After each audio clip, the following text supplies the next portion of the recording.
to my YouTube channel. Before I even continue, make sure you subscribe, like, and comment. Help me get into the algorithm. Help me get to 1,000 subscribers. Thank you. Anyways, today I have for you guys a wonderful story time. And today I'm going to be talking about some things that actually happened to me recently. And although I'm jolly right now, it wasn't jolly at the time. But I feel it necessary to come and describe this story and to put other women on alert. So stay tuned, baby. So I live in Chicago, Illinois, and I work downtown Chicago. I have a car, however, I take transit because downtown Chicago parking freaking sucks. The drivers are crazy, the pedestrians are entitled, and it's just a place that I don't like driving. So in Chicago, there's different type of lines, meaning different type of trains you can take to get to different places, and they're by colors or whatever. And so the line that I take is the blue line. Now, the blue line is one of the safer lines that you can ride. It pretty much goes from O'Hare, which is like the airport, to like I think it's Forest Park. But anyways, and it also goes through like downtown, but it's like a lot of professionals ride that line basically, okay? A lot of professionals and traveling people coming in and out of Chicago rides the line, right? So it's none of the lines are safe, but it's on one of the safer sides, okay? I'm just painting the setting for you guys, right? So on this day, I'm doing nothing that's outside of my normal routine. And it just should have been a normal morning, but it freaking wasn't, okay? So I'm waiting on the train to pull up, right? Now, mind you, it's like at this train station, it's like an inside part of the train.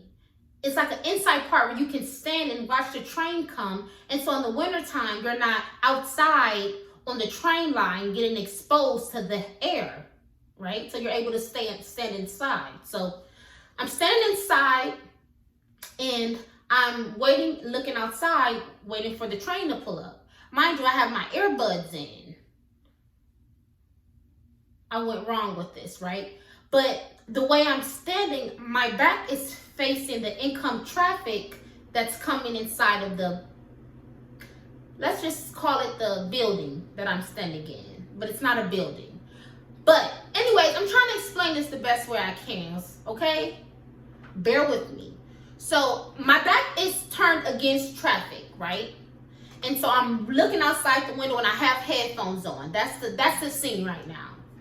And so out of nowhere, I see somebody like this man like come and stand by me, and he says something to me, but I have my headphones on, so I'm like, I couldn't hear what he said, so I take one out and I'm like,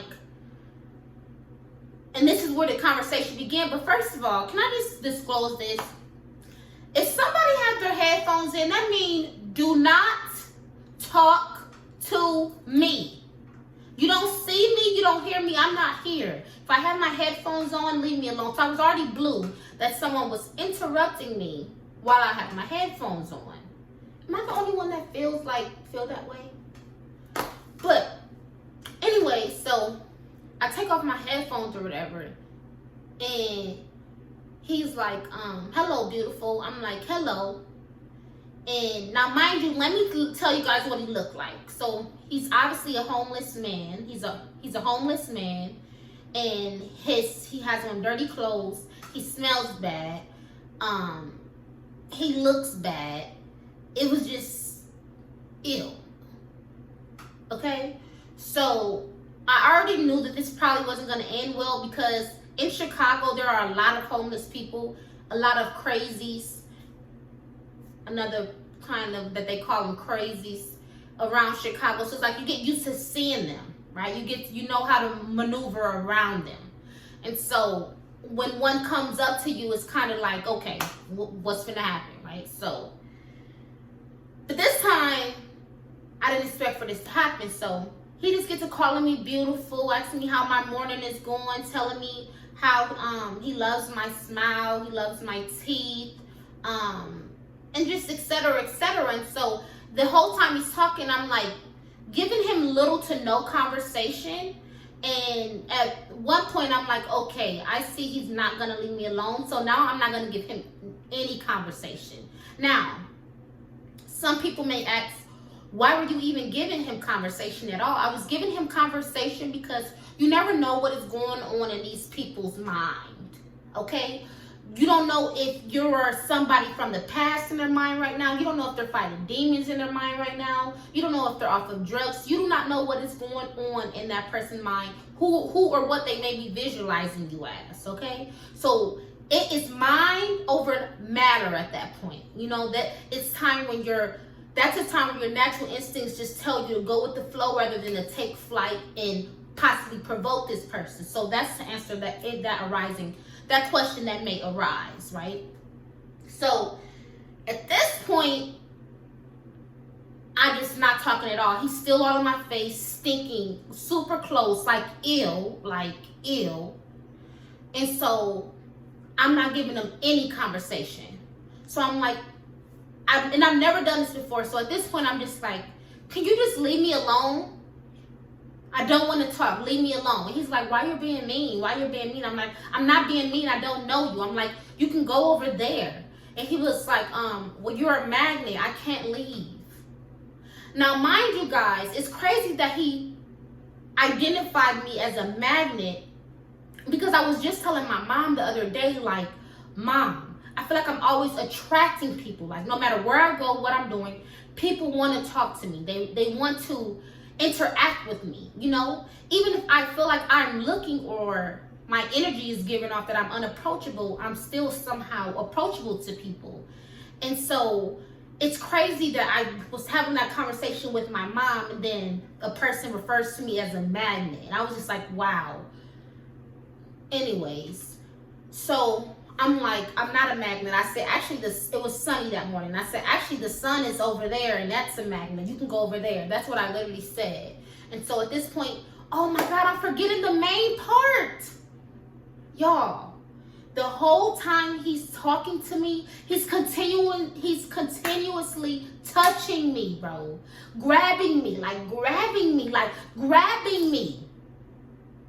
This isn't the first time I've been addressed by a crazy or by a homeless person, but this is the first time that he's ever put his hands on me, that they've ever touched me, physically harassed me, assaulted me, like in a sexual way, touching me, guys. And this is the part that I forgot too. I'm moving along too damn fast. Let's rewind back real quick.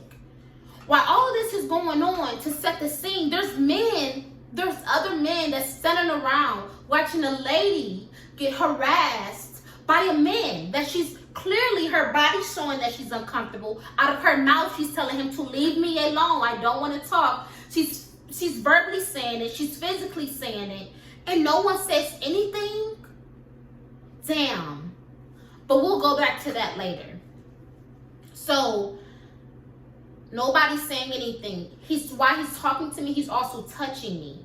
Some people may ask, well, why didn't you walk away? I'm going to get to that as well. First of all, in the moment when all of that was going on, I felt in my freaking guts,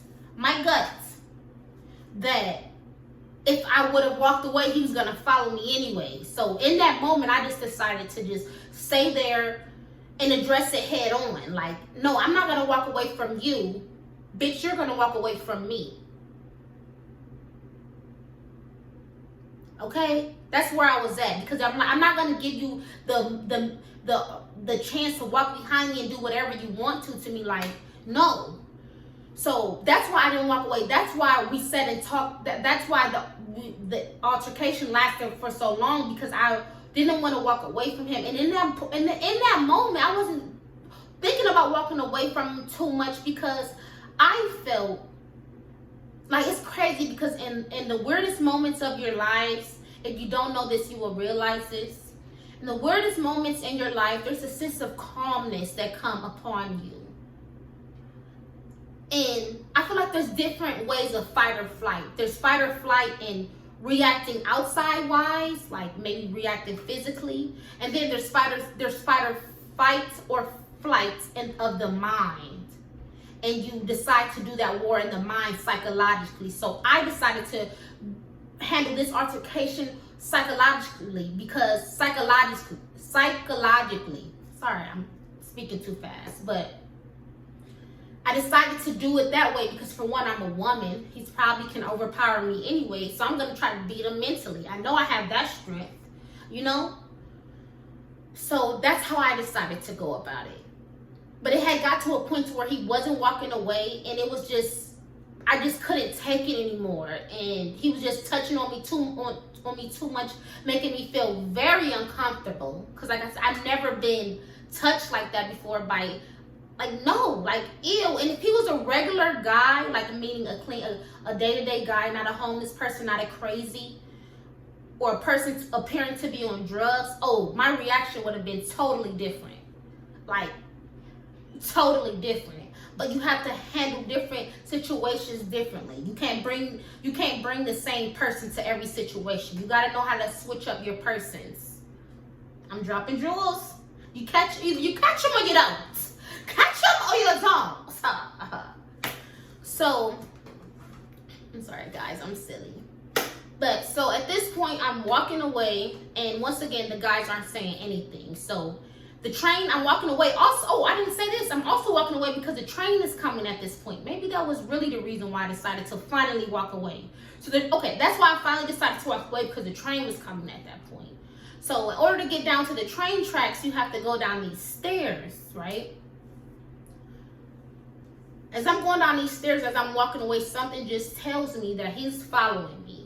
But I don't want to look back to let him know that I know he's following me. My intuition told me that he was following me. So at this point, he's following me on down. I'm trying to walk quickly. I enter the first train of the whole entire train, the snake of the train. I enter the first one, which means that's the one that the conductor is in, right? This is early morning, me going to work. So it's hella professionals on the train, right? So there was men inside of the building watching him harass me. And then I get on the train, and it's a lot of people on the train, right? So sure enough, I sit down, and I look down just to, you know, put my books on put everything on my lap correctly. And I look up, and yes, of course, he's standing over me, guys. Literally over me. Like, and at this point, I'm boxed in because it's like me sitting right here, another person sitting right here, and then him standing over me, right? So I'm boxed in between him and this other person, so I can't get up. So he's continually talking about, why are you following me? I mean, he's like, why are you being mean? Why are you being mean? I'm not being mean. I don't know you. Like, leave me alone. Go down there. Go down. I'm pointing, when I say down there, I mean at the other side of the train. Go down there. Leave me alone. Why are you standing in front of me? I don't want to talk. These are all things that I'm freaking saying, y'all. And people is watching this. Men are watching this. Nobody says anything. So then at this point, I realized that, okay, verbally you're not getting it. So at this point, it's going to escalate. Like, I have to do what I have to do.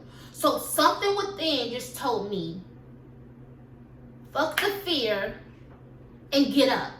So instead of me asking him to move, I actually already asked him to move 100 times, move away from me. You don't want to move? I'm going to move you. So I got up quickly, and as I got up, I kind of like shoved him a little bit, and I went and sat over on the other side of the train, even closer to the conductor.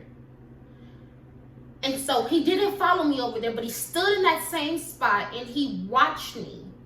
He watched me as I sat there, and I didn't give him any contact. I was just looking down, but in my peripheral, I was still looking up. I was still able to see him, but I was looking down, you know?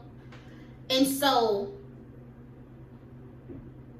oh, once again, while he's standing over me and he's talking to me, he's still steady grabbing me. Like, what the hell? Nobody's saying anything. Let me tell y'all a couple of issues with this story, because this is beyond me. This becomes a public problem. You know what I mean? So these are some of the issues about this story. I'm going to try to do this in a sequence, right? The first issue is that I was standing with my back against the incoming traffic of the building, and I should have never been doing that. I usually don't do that, but I got comfortable, and that's the thing. You shouldn't get comfortable. And you know what? I'm gonna shoot another video telling you guys how I survived in Chicago, living by myself alone in Chicago. So that's gonna be another part of this, another part. But anyways, my first issue was that I was standing with my back against incoming traffic. Don't do that. Second of all, the second issue was that there were men that were standing around me that was watching this man touch me and me verbally saying, leave me alone, I don't want to talk, and they didn't say anything. Am I the only one that finds this even more of an issue than the guy that was touching me, the crazy, the homeless man that was touching me? I find their reaction even worse than his, because it's like, at least he appears to be mentally ill or on drugs, but you guys are sober and you guys are misbehaving in the area of, like, damn, you see a woman getting touched on, assaulted, and you guys can't even stand up for her? Like, damn, okay, let's just say if it was one man, okay, well, maybe you feel like he would have beat your ass too, okay, but let's just say if it was, but then if it's 2 men, 3 men, about 3 or 4 men that were out there, you guys all could have gained up and helped. I'm not saying you guys had to touch him, but you guys could at least came and, like, tried to, like, verbally say something to him, or, you know, escort me away from him or something, anything. I can even think of all the things that you guys could do. Let me just calm down. I'm sorry, y'all get passionate about this, because we live in a freaking world where men will sit and watch a woman get harassed and not do shit, and that is disgusting to me, because as a woman, even if I was to see another woman getting harassed by a man, well, us 2 women, we're gonna team up and whoop his ass. As a human, I'm gonna try to help. I just can't be a bystander. I just don't understand that. That's the second issue. The third issue is, once I got on the train, there was even more people. No one helped. We live in a society where before someone would help you, they'll pull out their phone. I'm not saying that I seen anyone pull out their phone, but that's the society that we live in right now. And this day, I always thought that at least if you're around people, you're safe. That day, about 2 weeks ago, that it happened like 2 weeks ago, that day I realized that you're alone even when you're not alone. Who's ever watching this, if you live at a place, if you live somewhere by yourself, don't assume that because other people are around you're safe. No, that's a lie. They will not help. They probably run. They probably pull out their phone. They probably just watch. Like, no, that's not the thing. You are still alone even when you're not alone. Remember that. Still alone even when you're not alone. Seriously. That there will save your life. That there will put you in better situations, okay? It just was just like, man, like, this was a really sensitive topic for me, because as a woman, no woman wants to get touched on. Like, ew, don't touch on me. And then you follow me, and then you stood over me, and it's like, what? So yeah, that was the story of the time that I was harassed and no one helped. No one freaking helped. And this just wasn't something that just was a quick situation. Like, no, this was a time. Time went on. He was doing, like, this time went on. I just want the ladies to just be safe out here. Like, be safe and don't get comfortable. You cannot get comfortable. Don't get so caught up in your daily routine that you still don't realize that there's free will out there. Meaning, there's still people and things with free will that can harm you. Just because you're set in place and you're into a daily routine does not mean that these outside sources cannot come and interrupt your energy and interrupt your day. If you know, you know. You know what I'm talking about. I feel you. We here. And yeah, but I'm gonna go ahead and wrap up this short story. I just wanted to tell people about this experience. It was just such a lonely feeling that I felt this day, and I'm still battling with it because, like I said, it's bothering more. The loneliness feeling is bothering me more than him assaulting me physically. And it's just like I'm more hurt by humanity than I am about this person that has a possible mental problem. I can get past him, but what I can't get past is humanity. Thank you guys for watching, though. Make sure you like, comment, and subscribe. I'm gonna say it again, and I'll see you guys next time. Thank you.